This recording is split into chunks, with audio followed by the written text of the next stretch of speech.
Morning everybody, Troy from the Do-It-Yourself World and the Off-Grid Project, and our guest Marc is back today. Morning Marc! Morning.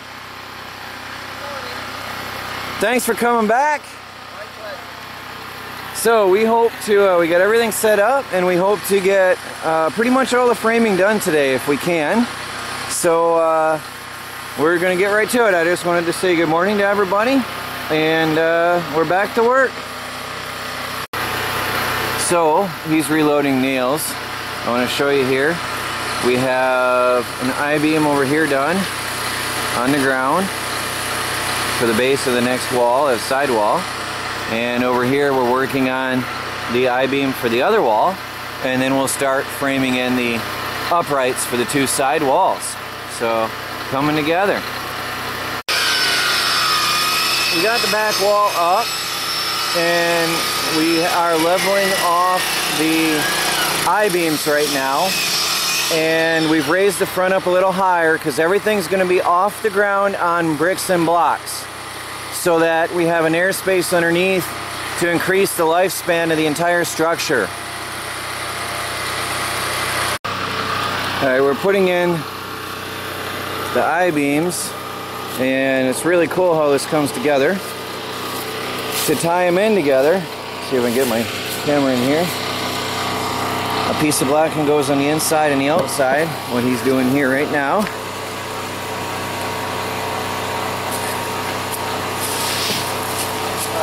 A little tight. Are you going to need my help, or? All right.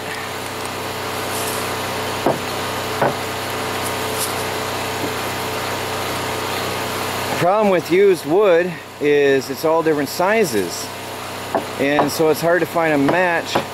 Some is actually shrunk and some is wider than others, and it's warped, so it's hard to find a match for everything.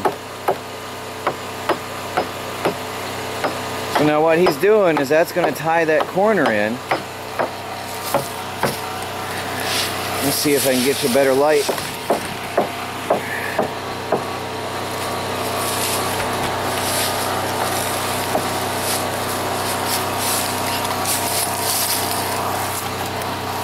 So that ties in that corner, and then we'll nail it in place, and that'll hold that together. Now we're going to do the same on the inside, and I'll show you over here as he's nailing. We'll show you the other side, what we did already.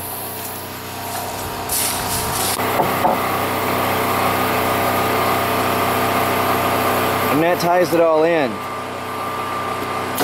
It's been nailed in from this way and this way, and then the outside this way and this way, and then ties it all in together. You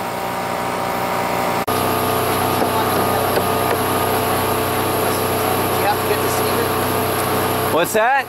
I'm not going to nail this side in yet until we get that where Oh, okay.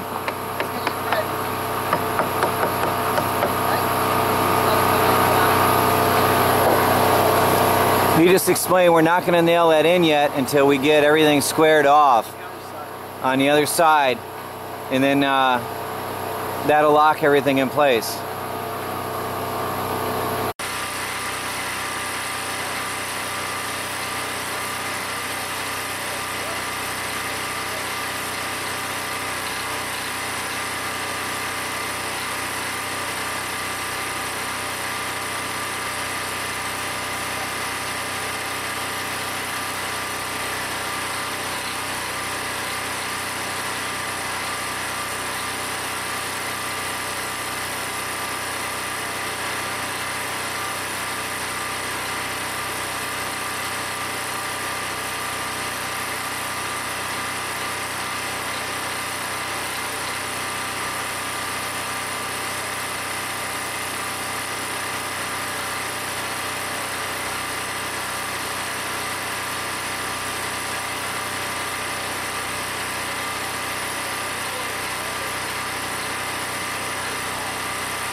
Hi everybody. What we've got now is we've got the nailers in up on top. Now this is a type of construction I've not done before, so I'm learning as we go, but it's definitely going to be very, very strong. This is definitely going to be the strongest structure on the property here at the off-grid homestead. So now we're going to start framing in the windows and the doors on the side of the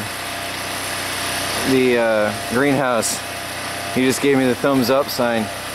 I'm going to make the door though big enough to fit a tote through, so we're going to make it about 40 inches. There's going to be two doors, the little screen door and then a big door around it, so the two will be, it'll be a door in a door.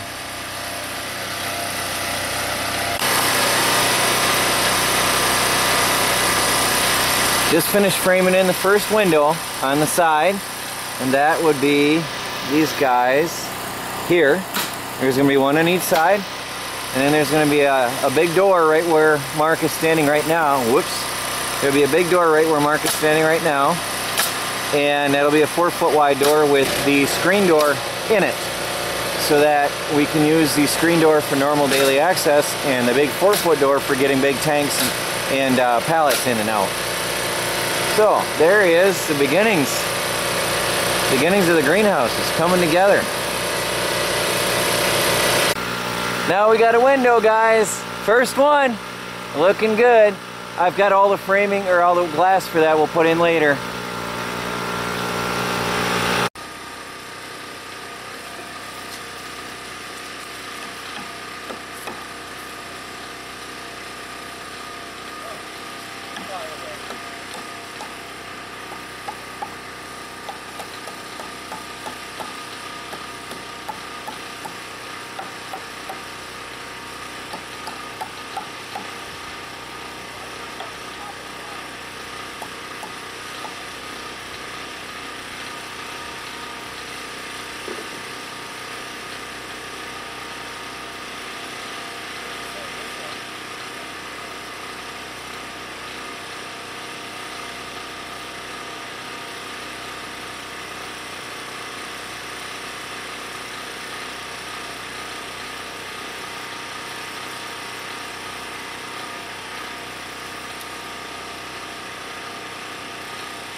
And my lovely wife always keeps us going with snacks and energy.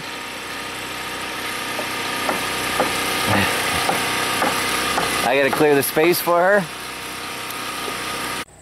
Look what Melanie made. You made muffins today, right? Yeah. Why are you? I'm using chocolate with pumpkin. Oh, that's the pumpkin from our garden. Nice. Well, I'm gonna dig in, guys. Break time. Good. It's good. Oh, yeah. Hi guys, well there it is. The top windows all the way across are framed in. Now the bottom windows, you may remember, are a little bit mismatched in size, so now I have to frame for them next. But we got the top done and we got a side window done. It all takes time with this reclaimed lumber because some of this stuff is cracked through and splits when you're cutting it or splits when you're nailing it or whatever. So it just takes a little bit longer with the recycled materials, but it's free. Melanie, hi. Hi. Look at that smile. Look at that. What have you been up to all day today, Melanie? Sewing pillow. Melanie has... I got a gift from a friend. Yeah. Marc brought over the sewing machine, a little miniature sewing machine with a couple different types of stitching. And Melanie has not moved all day. Right? Yes. How many does this make for pillowcases today? One One? and two Two? for this afternoon. This afternoon. 2 pillowcases.